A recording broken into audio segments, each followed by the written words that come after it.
मेरे प्यारे विद्वान साथियों, मैं नीरज कुमार विश्वास आपके इस अपने YouTube चैनल मेंशन स्टडी में आपका स्वागत है। तो चलिए आज हम महत्वपूर्ण प्रश्न पर बात करेंगे जो हिंदी के काफ़ी इंपॉर्टेंट प्रश्न है। तो चलिए आपके सामने पहला नंबर क्वेश्चन सामने आ चुका है। पहला नंबर क्वेश्चन कह रहा है सिपाही की माँ किस विधा की रचना है। तो सिपाही की माँ जो है आपका क्या है, वह एकांकी है। इसमें से हम 15 महत्वपूर्ण प्रश्न लेकर के आ रहे हैं, ठीक है। तो आप लोग लास्ट में बताएंगे कि कितना सही हुआ, एक बार आप लोग अवश्य कमेंट करेंगे, ठीक है। तो चलिए ऑप्शन नंबर यहाँ पर एक करेक्ट आंसर आपका क्या हो गया, एकांकी हो गया। A is the right answer हो जाएगा। चलिए नेक्स्ट प्रश्न की हम लोग बात करते हैं। जयशंकर प्रसाद का जन्म कहाँ पर हुआ था। तो जयशंकर प्रसाद का जो जन्म हुआ था वह वाराणसी में हुआ था। Option number C correct answer है, Varanasi. C is the right answer हो जाएगा। और जयशंकर प्रसाद क्या लिखा है, तुमुल कोलाहल कलह में जयशंकर प्रसाद की रचना है। याद रखेंगे क्या, तुमुल कोलाहल कलह में जयशंकर प्रसाद के द्वारा लिखा गया है। अगला प्रश्न कह रहा है जूठन। जूठन शीर्षक आत्मकथा के लेखक, ठीक है। जूठन शीर्षक आत्मकथा के लेखक कौन हैं। तो जूठन क्या है, एक दलित आत्मकथा है। किसके द्वारा लिखा गया है, ओम प्रकाश वाल्मीकि के द्वारा लिखा गया है। ऑप्शन नंबर यहाँ पर सी राइट आंसर है। नेक्स्ट, हंसते हुए मेरा अकेलापन के लेखक कौन हैं। याद करेंगे आप लोग, हंसते हुए अकेलापन किसके द्वारा लिखा गया है। तो मलियज के द्वारा लिखा गया है। Option number B correct answer है, मलियज। और हंसते हुए अकेलापन की विधा क्या है, ये डायरी है, ठीक है। क्या है, डायरी है, ठीक है, याद रखेंगे। चलिए नेक्स्ट,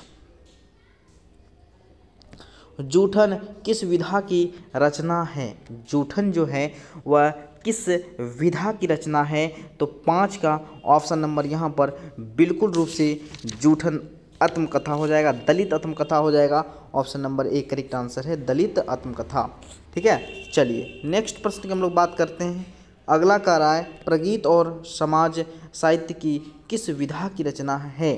तो प्रगीत और समाज आलोचनात्मक निबंध लिखा गया है। Option number A correct answer है, आलोचनात्मक निबंध। A is the right answer है। और किसके द्वारा लिखा गया है, प्रगीत और समाज नामवर सिंह के द्वारा लिखा गया है। किसके द्वारा, नामवर सिंह के द्वारा लिखा गया है। नेक्स्ट प्रश्न कह रहा है उसने कहा था कहानी, जो कि चंद्रधर शर्मा गुलेरी के द्वारा लिखा गया है। और इसकी स्थापना 1915 ईस्वी में हुआ था। इनकी कितनी कहानियाँ थी, 3 कहानियाँ थी। याद रखिए कितना, 3 कहानी। नेक्स्ट,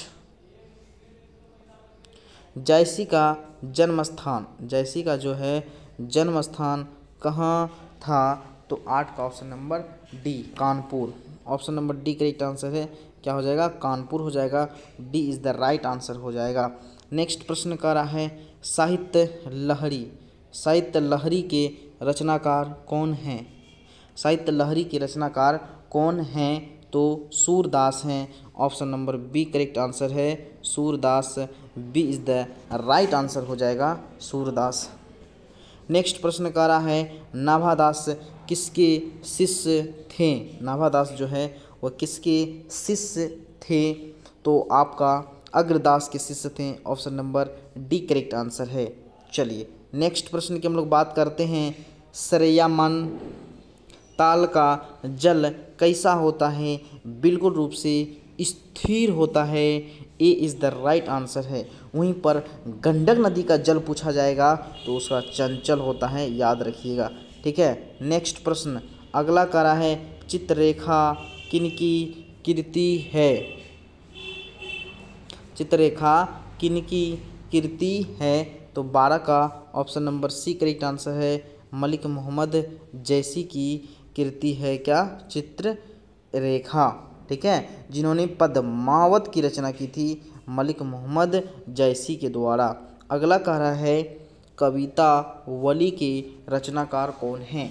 तो कवितावली के जो रचनाकार हैं वह आपका हैं Tulsidas. Dohavali, Kavitavali, Tulsidas. Option number A correct answer है, तुलसीदास, ठीक है। नेक्स्ट प्रश्न अगला, कंकाल उपन्यास के रचनाकार कौन हैं। तो कंकाल उपन्यास जो है किसके द्वारा लिखा गया है। तो वह जयशंकर प्रसाद के द्वारा लिखा गया है। जैसा कि आपको बताएं तुमुल कोलाहल कलह में जयशंकर प्रसाद के द्वारा लिखा गया है, जिनका जन्म वाराणसी में हुआ था, ठीक है। नेक्स्ट प्रश्न, ठीक है, अगला प्रश्न कर रहा है बालकृष्ण भट्ट किस युग के रचनाकार हैं? तो बालकृष्ण भट्ट जो हैं आपका वह भारतेंदु युग के रचनाकार हैं।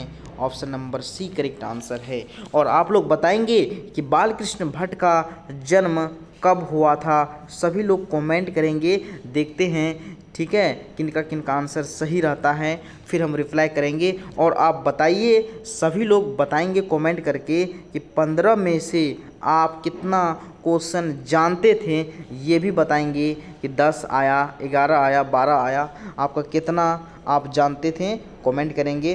तो अगर वीडियो अच्छा लगा होगा तो अपने मित्रों दोस्तों के साथ अवश्य साझा करेंगे। आप सभी विद्वान साथियों को बहुत बहुत धन्यवाद।